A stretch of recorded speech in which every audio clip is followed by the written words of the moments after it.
out and face away. Please don't shoot me, Mr. Officer. Please don't shoot me, man. Step out and face away.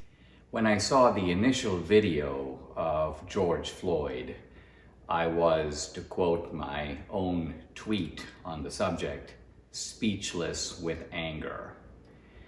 But now I've seen the rest of the videos, the fuller picture of what happened.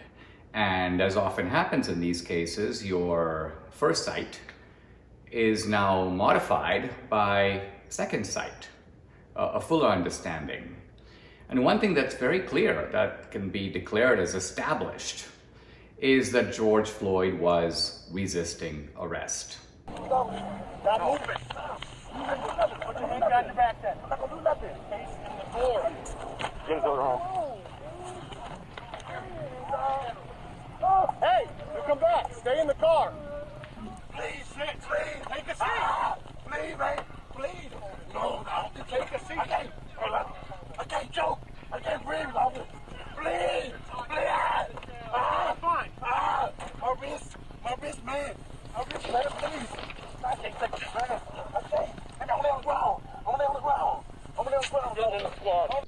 And that blows up the narrative that George Floyd was meekly and cooperatively working with the officers, and that they, without provocation, began to harass and ultimately choke him. So this is a narrative of a guy who was not a saint, who was obviously fighting back, refusing to do what he was told, possibly on drugs. He claimed he couldn't breathe, but no one was interfering with his breathing. He said he couldn't sit in a car, even though he just got out of a car. So this is a guy who was obviously lying and doing whatever he could to make excuses and get away.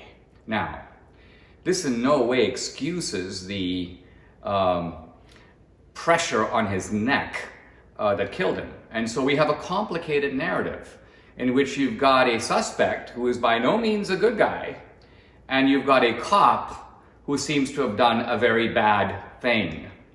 But this doesn't fit the progressive narrative.